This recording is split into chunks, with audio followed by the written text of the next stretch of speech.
Kisah Arjuna sang penakluk monster. Pada suatu masa dahulu, di sebuah kerajaan yang dikelilingi gunung tinggi dan hutan gelap, terdapat seorang lelaki muda bernama Arjuna. Tubuhnya tinggi dan gagah, matanya tajam seperti helang, dan keberaniannya terkenal di seluruh pelosok negeri. Arjuna bukanlah seorang putra raja. Dia hanyalah anak kepada seorang pandai besi kampung kecil bernama Desa Lembah Hijau. Sejak kecil, dia sudah terbiasa mengangkat besi berat dan membantu ayahnya menempa pedang. Kerana itu, tubuhnya menjadi kuat luar biasa. Namun, di sebalik keamanan kerajaan itu, tersembunyi satu ancaman besar.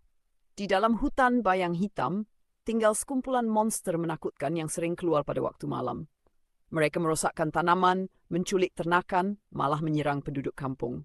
Penduduk hidup dalam ketakutan. Setiap malam, bunyi raungan monster bergema di seluruh lembah. Ah! Kanak-kanak menangis. Orang tua menutup pintu rapat-rapat. Tiada siapa berani keluar selepas matahari terbenam. Pada suatu malam, ketua kampung mengumpulkan semua penduduk. Kita tidak boleh terus hidup begini, katanya dengan wajah sedih. Kita perlukan seorang pahlawan. Semua orang terdiam. Tiba-tiba Arjuna melangkah ke hadapan. Aku akan pergi ke hutan bayang hitam, katanya tegas. Penduduk kampung terkejut. Itu terlalu berbahaya, jerit seorang wanita tua. Terlalu ramai monster di sana, tambah yang lain. Tetapi Arjuna tidak berganjak. Aku tidak sanggup melihat kampung ini terus menderita. Ayahnya memandang Arjuna dengan bangga namun penuh risau. Lalu pada malam itu juga ayahnya menempa sebuah pedang istimewa menggunakan besi hitam gunung berapi. Pedang itu diberi nama Pedang Petir Halilintar. Pedang ini akan melindungimu, kata ayahnya. Keesokan paginya, Arjuna memulakan perjalanan menuju hutan bayang hitam. Kabut tebal menyelubungi hutan tersebut. Pokok-pokoknya tinggi dan bengkok seperti tangan raksasa. Bunyi aneh kedengaran dari setiap arah.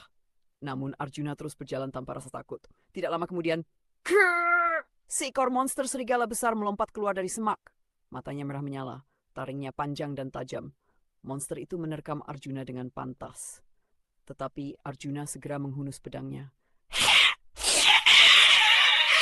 Dengan satu hayunan kuat, monster itu tumbang ke tanah.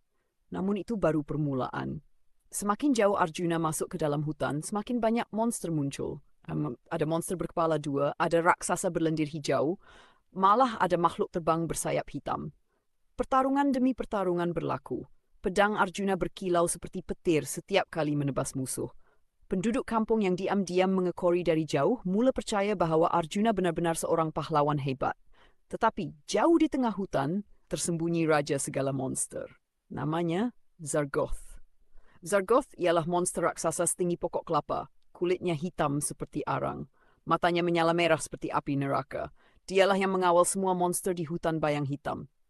Apabila Zargoth mendengar tenteranya dikalahkan, dia mengaum dengan marah sehingga bumi bergegar. Manusia bodoh, aku akan hancurkan kau! Arjuna akhirnya tiba di sebuah kawasan lapang besar di tengah hutan. Disitulah Zargoth berdiri. Angin bertiup kencang, langit menjadi gelap. Arjuna menggenggam pedangnya erat. Aku tidak akan membiarkan kau menyakiti sesiapa lagi, kata Arjuna. Zargoth ketawa besar. Ha! Manusia kecil seperti kau mahu melawanku! Tiba-tiba Zargoth menghentakkan kaki ke tanah. Bum! Tanah retak. Arjuna hampir terjatuh. Kemudian Zargoth menyerang menggunakan cakar gergasinya. Arjuna melompat mengelak tepat pada waktunya. Pertarungan mereka sangat dahsyat. Setiap kali pedang Arjuna bertembung dengan kuku Zargoth, percikan api memenuhi udara. Arjuna menyerang berkali-kali, tetapi kulit Zargoth terlalu keras. Monster itu ketawa mengejek. Kau tidak akan menang! Namun Arjuna kata-kata ayahnya, keberanian sebenar datang daripada hati yang tidak pernah menyerah. Arjuna menarik nafas panjang, namun terkekang. Dia menutup mata seketika. Kemudian, pedang petir halilintar mula bersinar terang. Kilatan cahaya biru menyelubungi seluruh pedang. Zargoth terkejut. Apa itu? Arjuna menjerit sekuat hati. Untuk semua penduduk kampung. Dia melompat tinggi ke udara lalu menghayunkan pedangnya dengan seluruh kekuatannya. Petir! Kilatan petir besar menyambar terus ke tubuh Zargoth. Monster itu mengaum kesakitan. Tubuhnya mula retak dan bercahaya. Ngom! Akhirnya Zargoth meletup menjadi debu hitam yang hilang di bawah angin. Semua monster lain turut lenyap. Hutan bayang hitam kembali sunyi. Kabut gelap perlahan-lahan menghilang. Cahaya matahari kembali menyinari bumi. Arjuna jatuh terduduk ke tanah kerana keletihan. Tidak lama kemudian, penduduk kampung datang berlari. Mereka bersorak gembira. Arjuna menang! Monster sudah tiada! Kanak-kanak melompat kegembiraan. Orang tua menangis terharu. Ketua kampung menghampiri Arjuna lalu berkata, "Hari ini, kau bukan sekadar anak pandai besi. Kau adalah pelindung kerajaan ini." Sejak hari itu, Arjuna dikenang sebagai pahlawan terhebat dalam sejarah kerajaan. Dan setiap malam sebelum tidur, ibu bapa akan menceritakan kisah keberanian Arjuna kepada anak-anak mereka. Tentang seorang lelaki gagah dan kuat yang terluka nyawanya demi menyelamatkan semua orang.